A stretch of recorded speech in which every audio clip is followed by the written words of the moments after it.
पंकज धीर महाभारतातील अमर कर्णाचा जीवनप्रवास, संघर्ष आणि वारसा. परिचय. कर्ण बनून इतिहासाचा हिस्सा झालेला अभिनेता. पंकज धीर हे भारतीय टेलिव्हिजन आणि सिनेमातील एक असे दिग्गज अभिनेते होते ज्यांनी आपल्या अभिनयाने प्रेक्षकांच्या मनावर राज्य केले आणि एक संपूर्ण युग परिभाषित केले. त्यांचा जन्म 9 नोव्हेंबर 1956 रोजी पंजाब, भारत येथे झाला. एका चित्रपट दिग्दर्शकाच्या मुलाच्या रूपात त्यांचे जीवन सुरुवातीपासूनच सिनेमाशी जोडले गेले होते. पंकज धीर यांना विशेषतः बी.आर. चोप्रा यांच्या महाभारत या मालिकेतील कर्णाच्या भूमिकेसाठी जगभरात ओळखले जाते. ही भूमिका इतकी प्रभावी होती की त्यांचे चित्र शालेय पाठ्यपुस्तकांमध्ये कर्णाचे प्रतीक म्हणून छापले गेले. आज 15 ऑक्टोबर 2025 रोजी जेव्हा संपूर्ण जग त्यांच्या निधनाच्या बातमीने स्तब्ध आहे, तेव्हा ही चरित्रकथा त्यांच्या जीवनाच्या त्या प्रवासाला समर्पित आहे जो संघर्ष, यश, कौटुंबिक बंध आणि कलाप्रती समर्पणाने परिपूर्ण होता.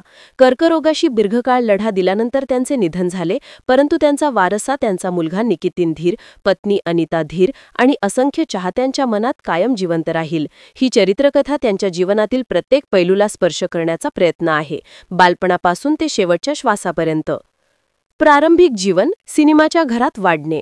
पंकज धीर यांचा जन्म अशा कुटुंबात झाला जिथे सिनेमा हा छंद नव्हता तर जीवनाचा आधार होता. त्यांचे वडील सी.एल. धीर हे 1950-60च्या दशकात बाहू बेटी आणि जिंदगी यांसारख्या यशस्वी चित्रपटांचे प्रसिद्ध दिग्दर्शक होते, ज्यामध्ये गीता बाली यांसारख्या दिग्गज अभिनेत्रींनी काम केले. वडिलांच्या प्रभावामुळे पंकज यांचे बालपण मुंबईच्या चित्रपटसृष्टीच्या चमकदमकात घेरले गेले होते.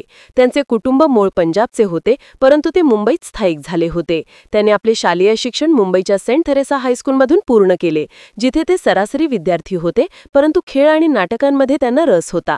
पदवीसाठी त्यांनी MMK कॉलेजमध्ये प्रवेश घेतला.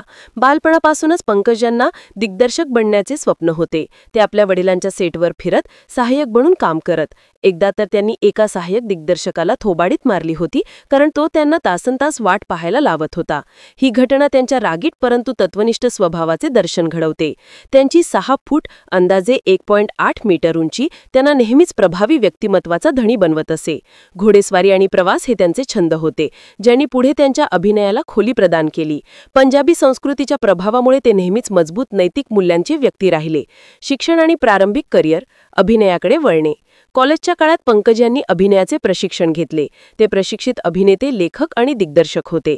त्यांनी चंद्रा बरोट यांसारख्या अनेक प्रसिद्ध दिग्दर्शकांसोबत सहाय्यक म्हणून काम केले. 1980च्या दशकाच्या सुरुवातीला ते अभिनयाकडे वळले.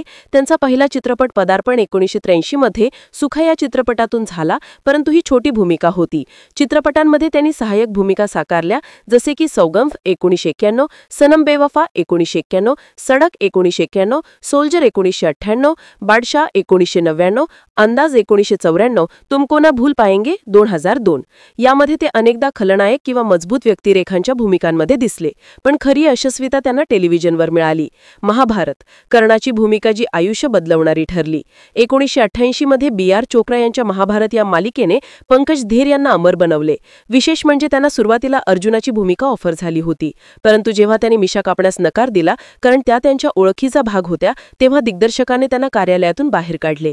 नंतर कर्णाच्या ऑडिशनमध्ये एक प्रश्न, तू कर्णासारखा दानवीर आहेस का, यावर त्यांचे उत्तर इतके प्रभावी होते की ही भूमिका त्यांना मिळाली. महाभारतातील कर्णाची व्यक्तिरेखा म्हणजे एक दुःखी योद्धा जो आपल्या ओळखीच्या शोधात भटकतो. पंकज यांनी इतक्या खोलवर साकारली की प्रेक्षक त्यांना खरा कर्ण मानू लागले. मालिकेच्या प्रसारणादरम्यान 1988 ते 1990 ते घरोघरी ओळखले जाऊ लागले. कर्णाच्या मूर्ती कर्नाल आणि बस्तरच्या मंदिरात स्थापित झाल्या. ही भूमिका त्यांच्या करिअरमधील टर्निंग पॉइंट होती, ज्याने त्यांना राष्ट्रीय स्तरावर प्रसिद्धी मिळवून दिली. इतर प्रमुख भूमिका, बहुआयामी प्रतिभेचे प्रदर्शन. महाभारतानंतर पंकज यांनी कधीच मागे वळून पाहिले नाही. टेलिव्हिजनवर त्यांनी चंद्रकांत 1994, वीरेंद्र सिंघची भूमिका, द ग्रेट मराठा शिवाजी महाराज, युग 2006, कानून प्रमुख वकील, जेड हॉरर शो, हरिश्चंद्र, ससुराल सिमरका आणि बद्धो बहू यांसारख्या मालिकांमध्ये काम केले. यामध्ये ते अनेकदा नायक किंवा मजबूत पिता किंवा योद्धा म्हणून दिसले. चित्रपटांमध्येही त्यांनी 40 पेक्षा जास्त प्रकल्प केले, जसे की एके पे इतका 1994, जिथे ते दिग्दर्शकही होते. सद्दाम मुकद्दर 1998, मिस्टर बॉन्ड 1992, अशांत 1983. त्यांनी 2014 मध्ये माय फादर गॉडफादर या चित्रपटातून दिग्दर्शनाचे पदार्पण केले. त्यांची शेवटची प्रमुख भूमिका बद्धोबहू मध्ये होती. वैयक्तिक जीवन, कुटुंब त्यांची सर्वात मोठी ताकद. पंकज धीर यांचे वैयक्तिक जीवन त्यांच्या अभिनयाइतकेच मजबूत होते. 19 ऑक्टोबर 1976 रोजी त्यांनी अनिता धीर यांची विवाह केला. अनिता देखील टेलिव्हिजन आणि चित्रपटांशी संबंधित आहेत आणि दोघांचा साथ 49 वर्ष अटूट राहिला. त्यांचा एक मुलगा निकितीन धीर आहे, जो बॉलिवूड अभिनेता आहे. निकितीनने चेन्नई एक्सप्रेस 2013, जोधा अकबर 2008, शेरशाह 2021 यांसारख्या चित्रपटांमध्ये काम केले. निकितीनची पत्नी क्रातिका सेंगर ही देखील टीव्ही स्टार आहे. त्यांचा भाऊ सतलुज धीर चित्रपट निर्माता आहे आणि वहिनी पूनम धीर ही देखील इंडस्ट्रीशी जोडलेले आहेत. कुटुंबाने नेहमीच पंकज यांना पाठिंबा दिला, विशेषतः त्यांच्या कर्करोगाच्या काळात. त्यांचे कुटुंब मुंबईच्या विलेपार्ले येथे राहत असे. उपलब्धी आणि योगदान. इंडस्ट्रीच्या पलीकडे अभिनयाव्यतिरिक्त पंकज उद्योजकही होते.